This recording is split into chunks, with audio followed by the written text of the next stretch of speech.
meka na nanu mu animu nkonwa amete so se me nwane nkọ baabi anne enwane nkọ baabi achena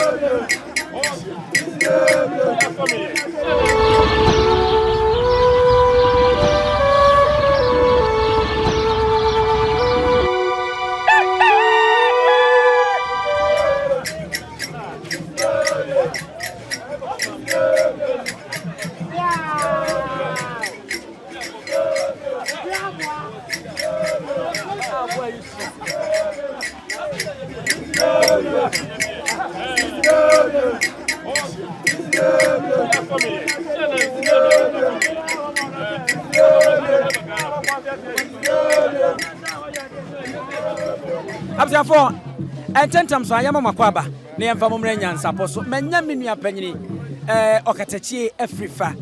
wa hanoma me ne ebedi nkomoti a wakra ni asoro so Okatakyie wadaroma me makwaba be Nyansapo so ya wene sa apom ye de na nanu madaroma me ho ye na so e nyame adome so mo ye pa na wamane ha dada no a eja bredi afahye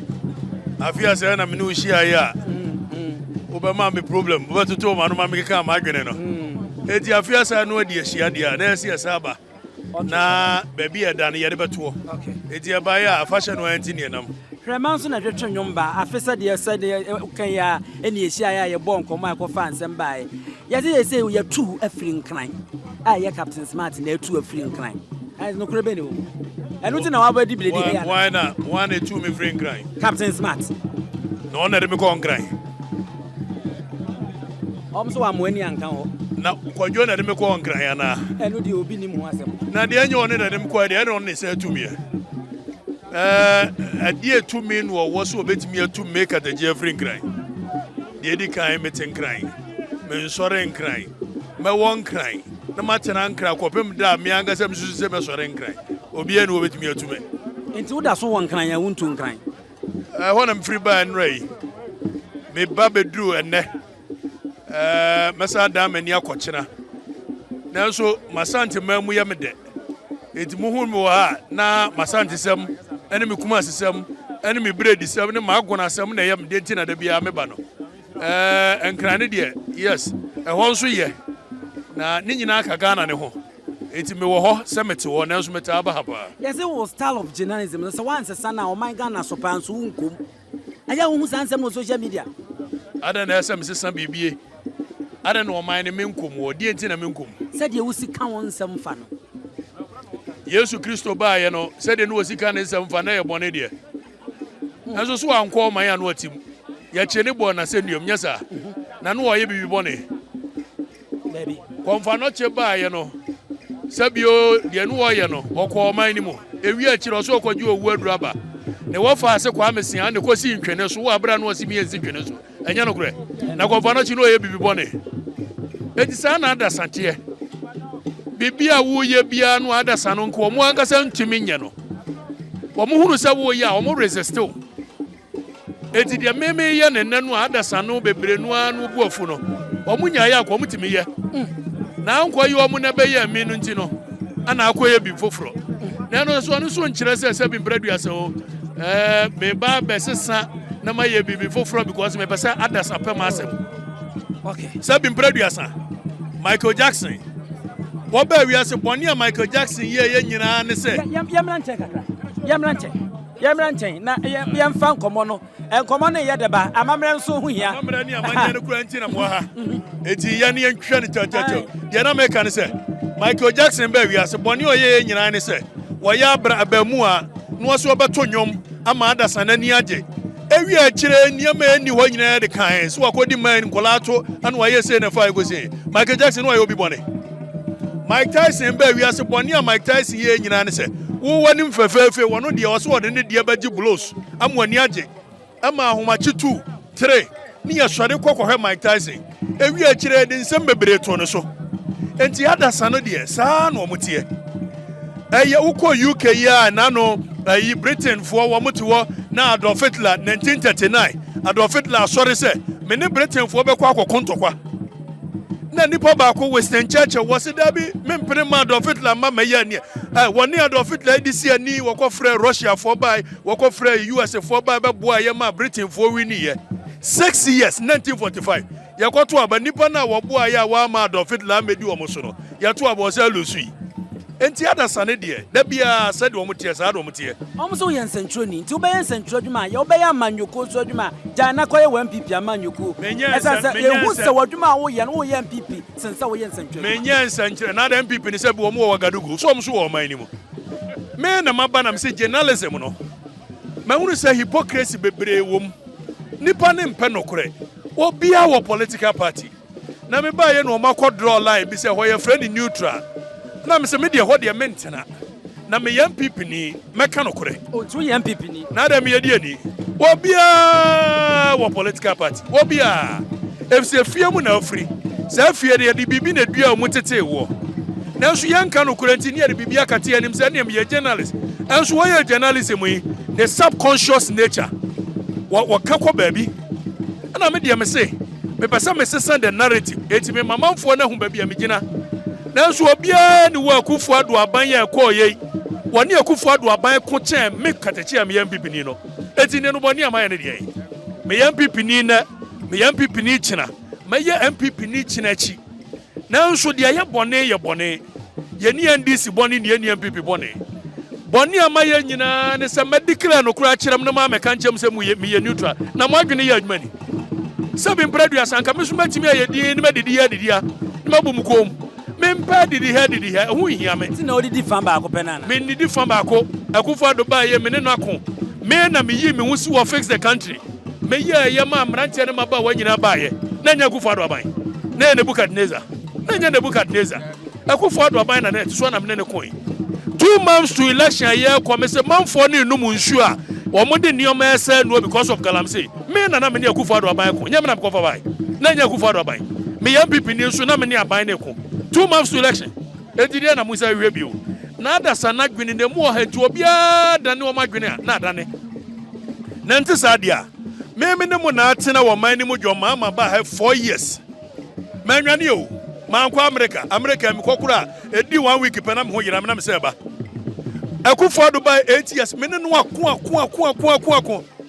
ebinum tete wo mo yire no mo kitchen na wo mo dia wo mo suro wo mo ma wo man no yatim adwoma ma bai ma wo so wo mo dia awurawura ane ye be yo bi ye yo me kana nanu mo anim nkonwa me te so se me nwane nko ba bia ne enwane nko ba bia chena na sade ye kan ya adwen ne sa ne ye be kan wo amse na no dwane enkranfo ne ba ne wakopete bu bia ase ye kan enkranfo bia ma ba bia ye fansi sudua me nuanom eye nungwafo a mre bi kasa me kan ye etra ye na nkoyi me ni nungwa eye bobu wulomo ene me ni ni asem Bokete Franco a wono na ye amankra doma eye nungwa me nua pa ene me ni ni asem na omo ba ho ne de wo mo nya sabi nkranfo omo ba ye aban na asesa no omo ye coward ntino omo dwe se aban asesa omo ba be ye bibi na sabi mpraduasa me tu e me ye adwuma wo Angel FM Angel TV from anopa nonsia edukosi anopa nondu na wo ba hwɛ me abomi a enti me madwuma wontimi nhwɛ sa akwa no ba adwuma na wa madwuma me TV so dia behunu na so mo ba mo si aba na awia donko wɔyene me kana nanom nkonwa mete so ya kasi ya awia hu fo ba ma me menka ho se ensure de meba kwa se ensure no mendom ni nyina gu me yam na manante ensure na namomu enne se me dwama num nso oba ye mama mienu ye de bo ani a ida se wo be wini ana me wini na mo ma kan bet you say do wa me wini eti na wo kope national organizer wa MPP nana me so da ye na nanu mo ka bibi kira me a me ye ho adwuma na nanu mo ka hwe nkira me na ohene ne amanyosem eko ohene ndi ya amanyosem na ohene di oto entosu ayi ohene tofu wa wayi mo ko fa mo 1992 ayi ba ye na mo nka no kuranti ana mo si amanyosem ahemfu ni nya bi nya sa me de me ye bi different ni ko bna boni wonim no 1948 to ya hene wonu na dia ni mo ma 1948 riot ba ye anu na nam so bi anya fa ahudie na no anya hene ada ni yakika ka wonu kura me ka se no ya yuko hene e wotachimai meme ya yuko hene wa Santiago na eti dia me na nanu mo ye no mo ye na be me to aso obi afa bibia nwura me yase mo titru wo ka ho bi ana men pipi nkugu a ebi nsida e wo mema manwasama ya abakwasem omudie sanse mo kasa mo ka no e twe amanweko nipa wo se o mo ba mo twe o mo ba akire kasa mudie said the mountain radio so a musi kasa mo boso said the mudie mo nam bibia e wo mutima me na me di levy buy me na me taxi to man for so mo tuwa na mo keka sabi se munu na kasa na kasa boso na ka be kasa die ne no kura ne se MPP no se me kasa na me yakọ dia ene o manya tere opposition ache every se bibi ko so na menua no mo no edi nsemu na me nkonkwahwe o maji se me pese party tina sinti me kama da sanente sabi o mo ba be wi amanfo no meka ne kina chi o mo betu kalam se meka ne kina chi se no na dia betino opposition for 100 years and ye benya tena ho if se so beje manfo ni tumi a ye no somo mo ye fa me bo mapo it's a mema se mo akufo ado boni o ye manfo ni boni o mo ye ana meka ye nti ye lusu dia ene me de nyame ase se me di no kura me ye lusu na so ante sa enioma me ye lusu ye no ho ye mpese ye beka ma da sanu ahunu nti ana ye de be Okatakyie na me president Maji obi levi. Unyo obi levi. Ba levi ba ya nanya. Ya wo sa o kasa di ti ai. Wo hu se me kasa di ti ai. A demonstration am ye okro obi ye bi. A parliament me nam go gina parliament anim for 3 hours demonstration obi ye bi. E dia na ban ye make Okatakyie me so so kana me tie. Mon kan okurati da bia na mo pe bibi di ahye me. Akufo do aban dia no ye anya mo se me so so. Why na say he wo gina mamusa akwese. Why na war man we mu oni akufo ado aban ko chen me ko Afrifa kanipa ba ko pe Oliver Baka boma we na mu ye ni say me ko Afrifa fix the country Oliver Baka o no ofra broche ba wan na anim no me na me di anim wo me ye ni ABC di manify me na me di anim na niam ni bo ho a hia me e bi say ya mo me say me mra na me ye di obi ye me di me da me tirimu fitanti no e tirimu aboa no enkume yeah, bomb subo MPP no kwa ya bomb subo oba ndisi ya bomb subo that means me ye bibipa if say nipa wo ye bibipa bia no ada saneta no nyesa na no wo di abamu amakufu ado 8 years ministers ya ba ye be wi awo no se wunyimi ya aban sesa me metu amadi minister maji manfo ni sika maye bibi ila bi me ye bi me na me ba ye ansu ye wi e me ni aba hwɛ me abo if say manfo no wagimi and ye dan wo madwina na adane monko Okatakyie o wa abra kufu adoti wo me ba president John Mahama no kwa ba wi a mu mfia bi atwa mu wennam ma ne kwa so osafra bia ni o John Mahama be wi ade na sabi memeti ayi samusi kufu adu wi ayi a yanti kromu asada suba jeda aisofoto mi anya ne sabi mbradu asan asade John Mahama mebu a memu da no ofiri suru na si nura aniama ni bo ho amia na maye din se ebre ni akire no waba sabu wase nioma a woye ya anye ya Ghana for pamono no wasesa ye de ani behwe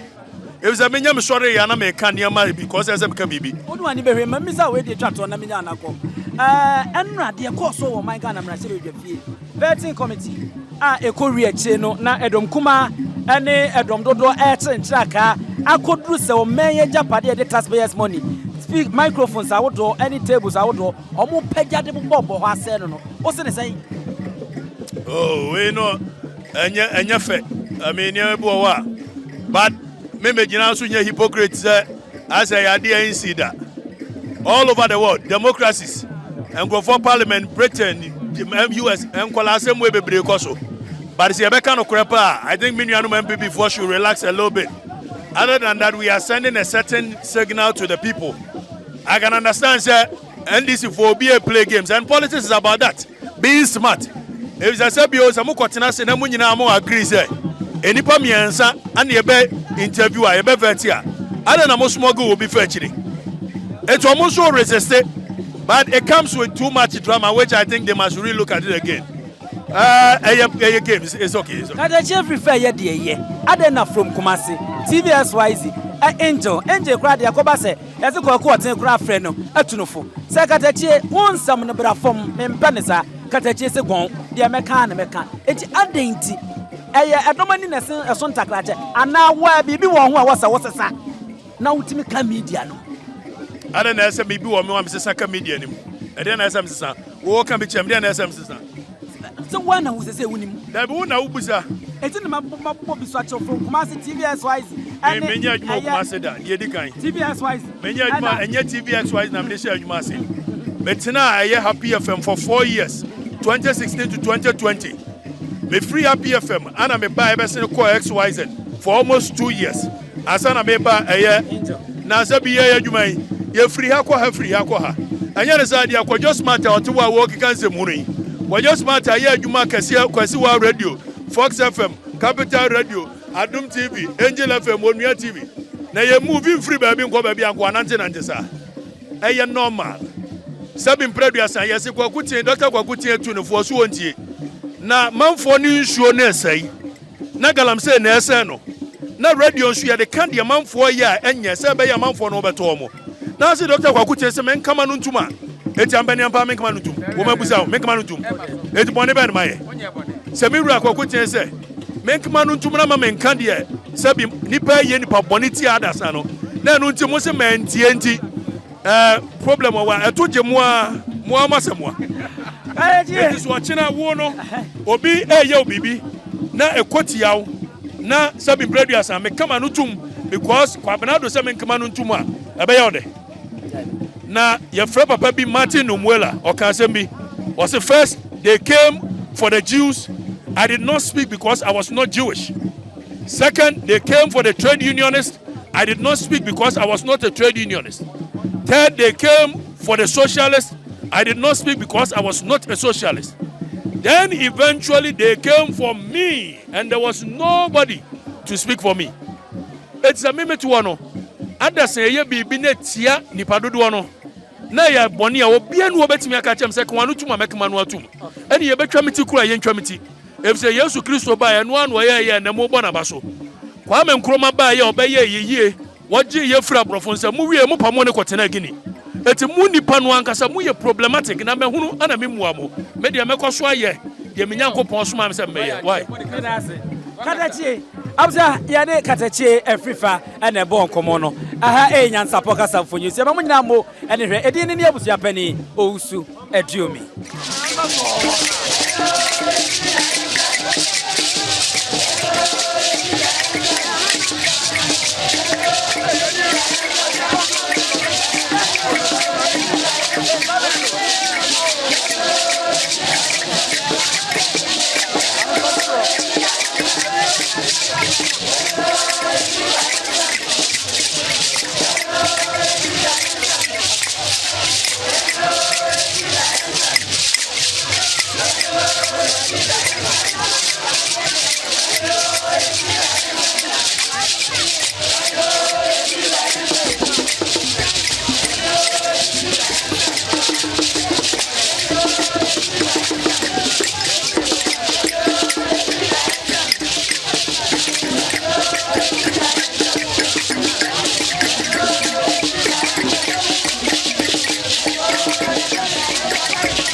Abusiafo enti eno no bosom no na sese wo hu se eye bosomfo no Appiah na ode asoa no bosom no na bosomfo no Appiah ode asoa no aha ena o se ye to kashire a umbe no ma to kashire no na afi mu nchiremu nso ato azo edo no a mo se e koso sesi a e wo hono no.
preko enim sebe odwampopo bi esi kuro ni mu a wase wadore sra tanyini wontena fie ema aseduamfo blani pie frimantam bahin se pin enye nkwande wa na yesotro no wa ansa na odi asebe fita na no makwade ebrensi am wa otua ne nsem mojapmo nim hu bi duanani wie klaman wo ye sofo kra wo nye yie bi tontonte ye no sane ya fa Nyansapo abone ntaka na mane yakese na ntakra abone de fanyinam kwatere kwa wada woro ma ntoma ye fe ni din de sei ni din de Obama akola wa no so pese otrimu osuma ense bratam fam ne honhon hia na America sa sebe ka ya twa ni mu nyame nai ebu afa so enye de ya twa ni mu twa nyame